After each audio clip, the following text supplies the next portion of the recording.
पहला भाग यही एग्जीबिशन एरिया में होगा, जहाँ पर मैं आपको सौर मंडल की और रात के आकाश की थोड़ी जानकारी दूंगी। दूसरा भाग ऊपर स्काई थिएटर में होगा, जहाँ पर आपको सख्ती से पालन करना है। संपूर्ण कार्यक्रम के भी वर्जित है। पप्पा कुठे गेला? तो सबसे पहले शुरू करते हैं कहानी सौर मंडल की। हमारे सौर मंडल का प्रमुख सदस्य है सूर्य। और सूर्य क्या है? वो एक पीले रंग का मध्यम आयु का तारा है जो हाइड्रोजन और हीलियम से बना है। इसके केंद्र में तापमान है 1.5 करोड़ डिग्री। लेकिन हम केंद्र से जैसे दूर चले जाएंगे, तापमान में गिरावट आती है और सिर्फ 5,500 डिग्री तक का तापमान बढ़ जाता है। सूर्य इतना विशाल है कि हम इसमें 13 लाख पृथ्वियां आसानी से रख सकते हैं।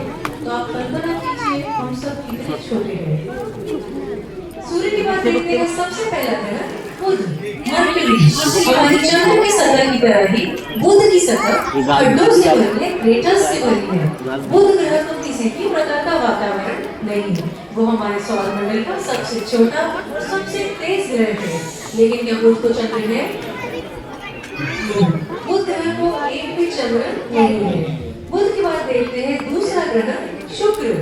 इन दिनों आपने सूर्यास्त के बाद पश्चिम क्षितिज के ऊपर एक सफेद रंग का तारा जरूर देखा होगा।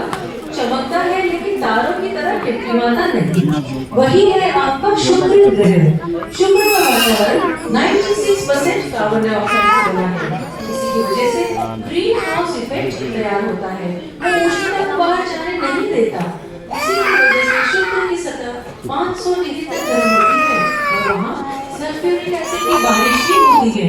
लेकिन क्या शुक्र को चंद्र है? नहीं, शुक्र को भी एक भी चंद्र नहीं है। शुक्र के बाद देखते हैं तीसरा ग्रह, हमारा घर, हमारी पृथ्वी। और पृथ्वी की क्या विशेषता है?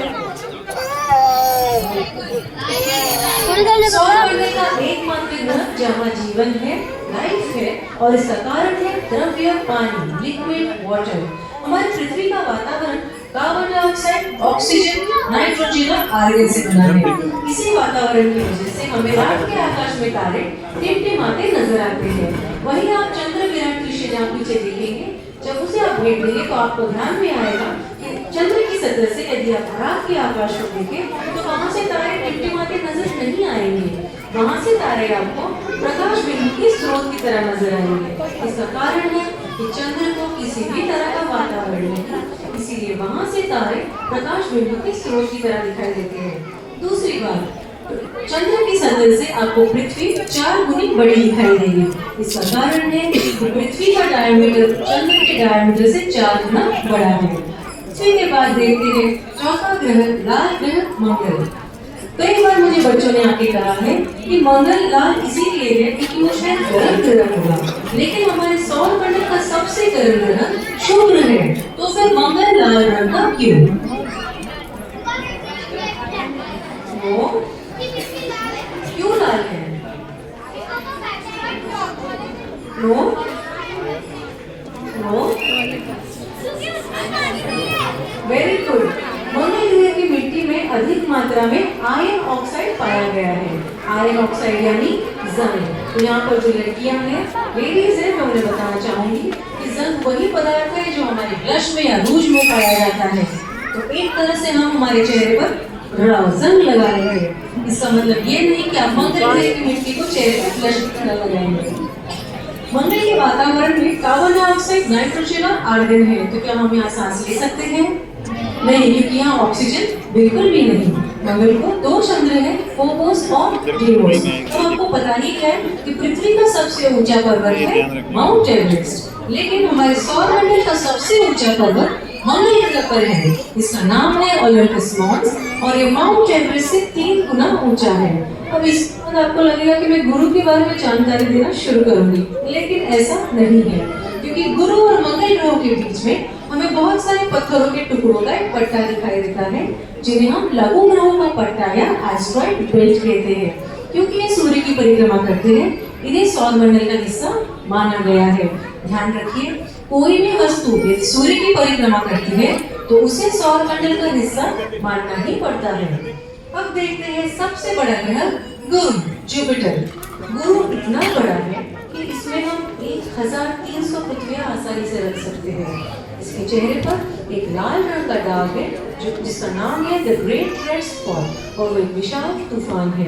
हमारे सूर्य की तरह ही गुरु भी हाइड्रोजन और हीलियम से बना है। और गुरु को कितने चंद्र है? नो, वेरी गुड, 95 चंद्र, 95 मून्स। गुरु के बाद देखते हैं वलयकारी शनि। यदि आपने शनि को दूरबीन से देखा होगा तो वो बहुत सुंदर दिखता है। तो उसका कारण है उसके रिंग्स। शनि भी हाइड्रोजन और हीलियम से बना है लेकिन उसकी घनता बहुत कम है। इसका अर्थ ये है कि यदि आप शनि को एक विशाल महासागर में डाल देंगे तो वो पानी की सतह पर तैर जाएगा। Saturn will float on water. और यदि आपको लगता है कि गुरु को सबसे ज्यादा चंद्र है तो आप गलत है, क्योंकि शनि को सौरमंडल में सबसे ज्यादा चंद्र है 146 चंद्र। बुध ग्रह से लेकर शनि तक के सारे ग्रहों को हम हमारी पूरी आंखों से देख सकते हैं दूरबीन के बिना। लेकिन शनि के बाद के ग्रहों को देखने के लिए आपको दूरबीन की आवश्यकता पड़ती है। यूरेनस ऐसा पहला ग्रह है जो दूरबीन से ढूंढा गया था by विलियम हर्शे। इसकी एक्सिस सौरमंडल में सबसे ज्यादा झुकी है और इसे 28 चंद्र है। यूरेनस के बाद आता है 8वां और आखिरी ग्रह नेपच्यून और उसे 16 चंद्र है।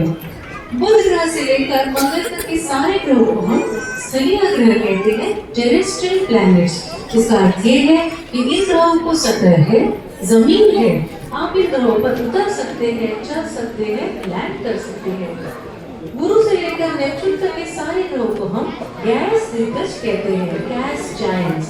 इसका अर्थ ये है कि इन ग्रहों को किसी भी तरह की सतह नहीं, जमीन नहीं।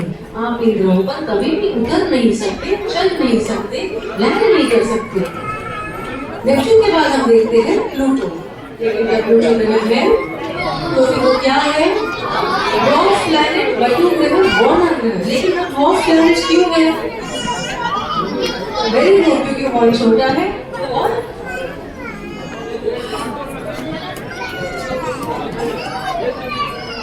एक हमें जवाब सही मिला है। प्लूटो साइज में काफी छोटा है। हमारे पृथ्वी का चंद्र भी प्लूटो से साइज में बड़ा है।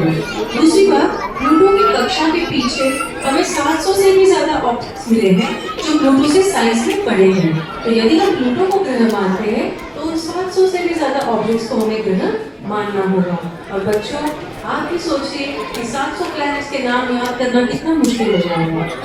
दूसरी बात का चित्र में दर्शाया है, प्लूटो की कक्षा नेपच्यून की कक्षा में प्रवेश करती है। प्लैनेटरी डायनामिक्स में ऐसा करना मना है। आप देख सकते हैं अन्य कोई भी ग्रह किसी और ग्रह की कक्षा में प्रवेश नहीं कर रहे, अपनी अपनी कक्षा साफ रख रहे हैं। लेकिन प्लूटो ये रूल्स फॉलो नहीं करता, इसलिए प्लूटो से ड्वार्फ प्लैनेट बना रहे हैं। अब मैं आपका ध्यान यहाँ केंद्रित करना चाहती हूँ। ये है रात के आकाश का एक ओरिजिनल फोटोग्राफ जो अलग देशों से लिया है और साथ में स्टैक किया है। और यहाँ बीच में हम देख रहे हैं हमारी आकाशगंगा मंदाकिनी, मिल्की वे गैलेक्सी। हमारी आकाशगंगा में 400 अरब तारे हैं, 400 बिलियन स्टार्स। अब 400 अरब यानी कितना? 400 के पीछे आपको 9 शून्य और लगाने पड़ेंगे। इतने हमारी आकाशगंगा में है। और हमारा सौरमंडल आकाशगंगा के केंद्र में भी नहीं, केंद्र से कुछ दूर यहाँ है। हमारे सौरमंडल से सबसे नजदीकी तारा अल्फा सेंटाuri भी यहाँ दर्शाया है, जो हमसे 4 प्रकाश वर्ष की दूरी पर है। अब 4 प्रकाश वर्ष यानी कितना? तो यदि आज आप पृथ्वी से रॉकेट लेकर निकलते हैं तो अल्फा सेंटाuri तक पहुँचने में आपको लग सकते हैं 90,000 साल। आप भी सोचिए कि सबसे नजदीकी तारा भी इतना नजदीक नहीं और सौरमंडल के बाहर कहीं भी ट्रैवल करना इतना आसान नहीं। अब मैं जानकारी को यहीं पर समाप्त करती हूँ। आपका शो शुरू होने में अभी भी 20 मिनट है। आपका शो 4:50 पर शुरू होगा। तब तक आप यहाँ पर समय बिताएं, फोटोग्राफी करें, क्योंकि यहाँ से ऊपर जाने के बाद आप दोबारा यहाँ नहीं आ पाओगे। एग्जिट दूसरी ओर है। आपके सीट नंबर्स आपके टिकट पर छपे हैं, तो आपकी टिकट संभाल के रखिए। धन्यवाद।